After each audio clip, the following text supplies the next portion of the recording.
다음으로는 우리 사회가 사람과 사람이 서로 어우러지고 마음을 나눌 수 있도록 삶의 다양한 형태와 관계들을 다큐멘터리로 만드시는 분이 계십니다. 전주문화방송 박규현 PD님을 모셔볼 예정인데요.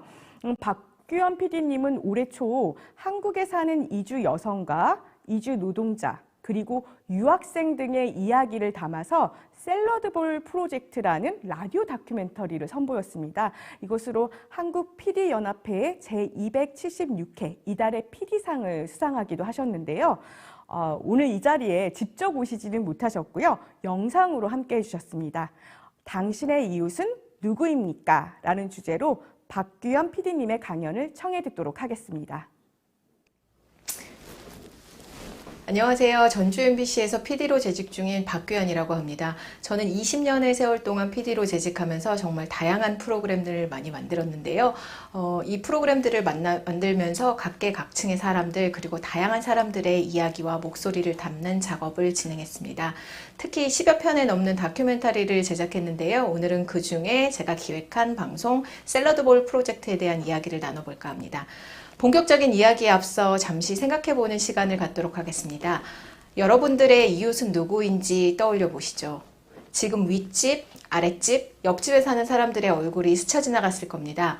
혹은 이웃집에 누가 살더라 생각을 해도 마주친 적도 인사한 적이 없어 내 이웃의 얼굴이 떠오르지 않을 것 같습니다. 이웃사촌. 서로 이웃에 살면서 친해지는 사촌처럼 가까운 사람이란 뜻인데요. 대한민국에는 이웃사촌이라는 말이 있을 정도로 이웃과 서로 왕래하는 문화를 가지고 있습니다. 심지어 시골 작은 마을에 가면 이웃의 대소사는 물론이거니와 옆집의 수저개수까지 알 수 있도록 이웃의 이야기를 속속들이 알고 있었죠. 하지만 이런 말도 이제는 옛말이 되었습니다. 산업화와 도시화에 따라 급격히 주거 문화도 바뀌게 되었습니다. 주택에서 아파트로 바뀌면서 1인 가구가 급격히 증가함에 따라 이웃과 심리적으로 멀어지게 되었습니다. 2003년 1인 가구는 전체 가구의 41%이며 도표와 같이 해를 거듭할수록 1인 가구의 수는 급속하게 증가하고 있습니다. 시장조사 전문기관 엠브레인 트렌드 모니카가 조사한 결과에 따르면요. 15세에서 19세 성인 남녀 1000명을 대상으로 했거든요. 이 이웃의 동네 그리고 우리 사회에 대한 인식 조사인데요. 현재 옆집에 누가 살고 있는지 알고 있다라고 응답한 사람들이 전체의 약 50% 수준에 머물렀습니다. 이렇게 이웃과는 점점 멀어지는 사이 대한민국에는 또 다른 큰 변화가 생겼습니다. 어떤 변화일까요? 바로 대한민국이 내년 2024년부터 다인종, 다문화 국가가 될 거라는 예측입니다. 통상적으로 학계에서는 5%가 넘으면 다문화 국가로 분류하고 있는데요. 이 수치는 영주권이나 국적을 가진 이민자들이 아닌 합법적으로 대한민국에 머물고 있는 외국인의 수치입니다. 이 중에는 일시적인 외국인 노동자로 한국에 온 사람들도 있기 때문에 아직 우리는 다문화 국가로 인정하기는 힘들다라는 의견도 있지만요. 실제 9월 말 행안부 자료에 따르면요. 장단기 체류 외국인은 총 251만 4천 명으로 통계청 발표 대한민국 인구의 약 4.89%에 해당하는 숫자입니다. 이는 역대 가장 높은 비율이기도 합니다. 외국인 5%, 즉 20명 중 1명이 외국인이란 뜻이죠. 사실상 유럽과 북미 지역을 제외하고 아시아에서는 다인종 다문화 비율이 5%가 넘는 유일한 나라가 되었습니다. 실제 통계에 포함하지 않는 불법 체류자까지 다 포함하면 이미 5%는 훌쩍 넘었다라는 견해도 있습니다. 대한민국의 외국인 비율이 이렇게 늘어났다는 건 나의 이웃들의 인종, 국적 또한 바뀌었다는 사실입니다. 한국인이 당연히 내 이웃이라는 생각은 이제 당연한 이야기가 아닙니다. 서울 곳곳 도심 거리를 걷다 보면요. 정말 외국인들이 수없이 많이 지나가기도 하는데요. 정말 우리나라가 다양한 인종들이 살고 있구나라고 생각이 들죠. 그럼 도시가 아닌 농어촌은 어떨까요? 문화교류가 빠른 도시에서만 우리의 이웃이 외국인으로 바뀌고 있을까요? 아닙니다. 농촌의 이웃이 바뀜 현상은 더욱 뚜렷합니다. 결혼 이주 여성, 그리고 계절 노동자, 그리고 공장 노동자들, 구성원들이 정말 많이 농촌에서 일하고 있습니다. 여기 기사 스크랩 3개가 있는데요. 충남의 한 학교는 다문화 학생이 무려 70%를 넘어섰다고 하고요. 불법 체류 외국인도 40만 명이 넘어섰다는 기사도 있습니다. 실제 우리 사회에는 이미 농촌과 어촌, 산촌, 그리고 3D 업종 혹은 공장에 수많은 외국인 노동자들이 생산직으로 일하고 있습니다. 그래서 실제 시골 읍내에 가보면 젊은 외국인 청년들이 길거리를 다니는 것을 쉽게 볼 수 있습니다. 대학은 어떨까요? 대학의 신입생들도 이제 유학생들이 일정 부분 메워주고 있습니다. 대학 지방 소멸위기. 교육부는 외국인 유학생을 2027년까지 약 30만 명을 유치하겠다고 선언을 했고, 심지어 경북 지역 9개 고등학교에서는 내년 외국인 유학생을 65명 선발하기도 합니다. 이들이 없으면 학교 재정이 어려울 정도인데요. 지방대학은 외국인 유학생들에게 재정 자립도와 정원을 의존하고 있는 실정입니다. 캠퍼스의 학생들이 외국인으로 채워지다 보니 우리의 이웃이 됨은 당연한 일이 되었습니다. 그리고 이들이 선호하는 음식, 문화가 서서히 교류되기 시작했습니다. 실제 최근 방송에서도 커다란 변화가 생겼습니다. 전에는 방송에서 외국인을 신기한 대상으로 바라보던 제작 현장도 이들을 적극적으로 참여시키기 시작했습니다. 이웃집 찰스, 어서와 한국은 처음이지, 대한 외국인 등이 그러한 예입니다. 이러한 프로그램들이 존속되고 많은 인기와 공감대를 얻는 것은 그만큼 우리의 이웃으로 다양한 국가의 사람들이 살고 있다는 겁니다. 샐러드볼 프로젝트는 이러한 대한민국의 변화에 맞춰 기획되었습니다.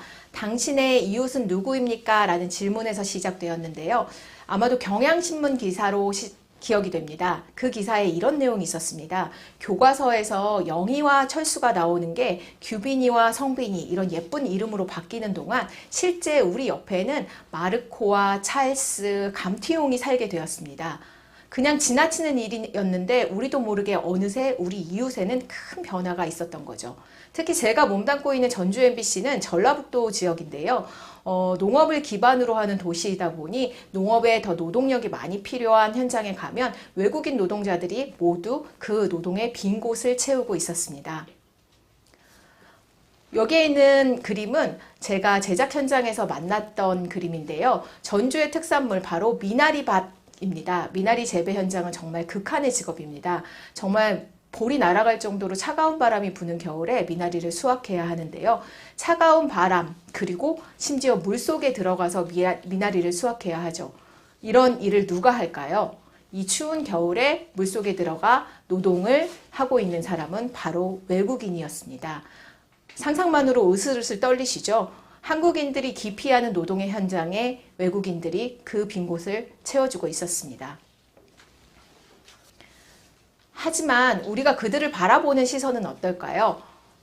우리는 분명 이들에게 도움을 받고 서로 상생의 관계에 있는데 우리는 그들을 그냥 경계의 눈빛으로 바라보거나 무시하거나 때로는 단순한 호기심의 대상으로 장난을 치기 일쑤입니다. 심지어 마치 우리가 우위에 있는 것처럼 행동하고 그들을 낮게 평가하기도 합니다.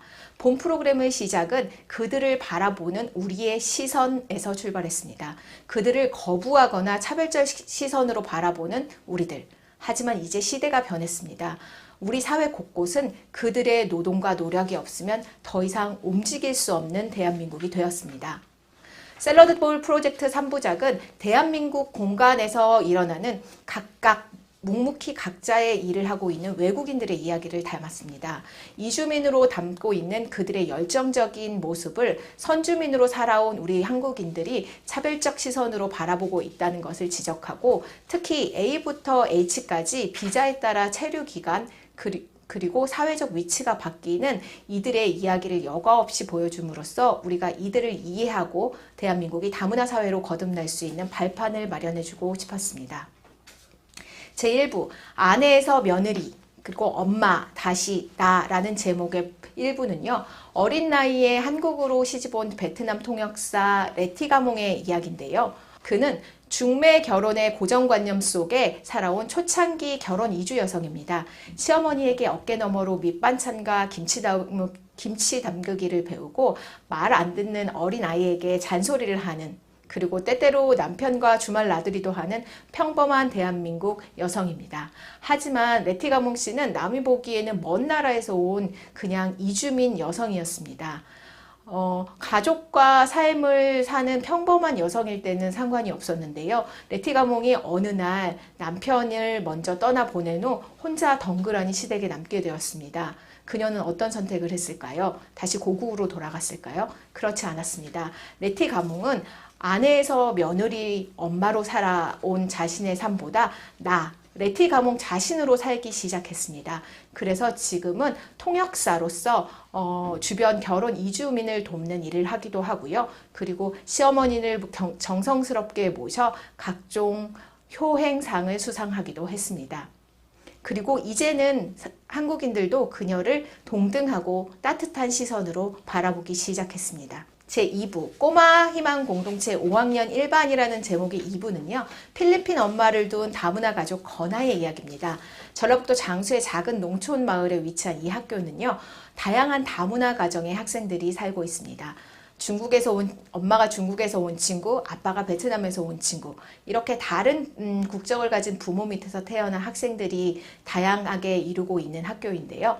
건아는 어렸을 때 아빠는 농사일, 엄마는 공장에서 일을 해야 했기 때문에 필리핀 외할머니 손에서 자랐습니다. 그래서 똑같은 다문화 2세지만 한국에서 태어나서 자란 아이와는 조금 더 어려움이 있었습니다. 어느 정도 성장을 하고 다시 한국으로 넘어왔기 때문에 문화와 언어의 면에서 모두 힘이 들었습니다. 하지만 건아 특유의 쾌활하고 명랑한 성격으로 건아는 이제 친구들 사이에서 가장 인기 있는 어린이가 되었습니다. 필리핀 엄마를 둔 낯선 사람으로 우리가 건아를 생각했으면 어땠을까요? 아마도 지금의 자존감 높은 건아는 볼 수 없었을 것입니다. 다문화 가정이 많은 농촌 지역에서 자연스럽게 건아를 우리의 친구로 인식했기에 건아가 지금처럼 씩씩하고 명랑하고 자신감 있는 어린이로 성장할 수 있었을 겁니다. 마지막 3부 이야기를 전해드릴 텐데요. 3부는 유학생과 외국인 노동자에 대한 이야기입니다. 눈부신 성장을 이룬 대한민국에서 경제학을 공부해 한국의 애널리스트가 되고 싶다는 유학생 바담 씨, 그리고 지역의 농가에서 10년 가까이 일한 네팔 출신 밀란 씨, 이들이 가장 고민한 것은 어떻게 합법적으로 비자를 받아 한국에 더 머무를 수 있을까입니다. 한국을 사랑하고 한국에서 지내는 것이 너무 좋지만 비자의 문제가 해결되지 않아 이들은 떠나야 합니다. A부터 H까지 비자의 앞글자를 따라 운명이 바뀌는 사람들이죠. 이들이 바라는 점은 정말 간단합니다. 자신이 좋아하는 한국에서 계속 머무는 것. 이들의 바람이 현실이 될 수 있을까요? 서로의 상생관계에 있지만 법의 제도에서는 약자가 되어버린 이들. 우리는 이들을 어떻게 바라봐야 할까요? 앞서 말씀드린 것처럼 대한민국 외국인 비율이 내년에는 5%를 육박합니다. 하지만 우리의 의식은 더디게 개선되고 있습니다. 단일 민족이라는 자부심 때문일까요? 왜 우리는 이들을 진정 우리의 사회의 일원으로 받아들이지 않고 있을까요? 저는 다시 한번 질문을 던지고 싶습니다. 당신의 이웃은 누구입니까? 대한민국의 일자리와 경제를 함께하는 그들은 이제 우리의 일원입니다. 샐러드 속 다양한 재료가 제 형태를 유지하면서 어우러지는 것처럼 대한민국 사회도 샐러드 볼이 되었으면 좋겠습니다. 샐러드처럼 각자 식재료의 본연의 맛을 지닌, 즉 그들의 문화와 그들의 개성이 그대로 우리 사회에 빛날 수 있는 사회가 오길 희망합니다. 인간은 누구나 평등합니다. 그리고 우리는 작은 지역의 공동체를 넘어 그리고 국가를 넘어 지구라는 한 공간에서 함께하고 있는 세계 시민입니다. 우리는 이것을 잊지 말아야 합니다. 공리주의와 자유론으로 유명한 존 스튜어트 밀의 한 구절을 통해 오늘 강의를 마무리할까 합니다. 이 세상에 단 한 사람을 제외한 모든 이가 같은 의견을 가지고 있다 하더라도 인류에게 그 한 사람의 목소리를 침묵시킬 권리는 없다. 권력을 가진 한 사람이 다수의 의견을 침묵시킬 권리가 없는 것처럼. 감사합니다.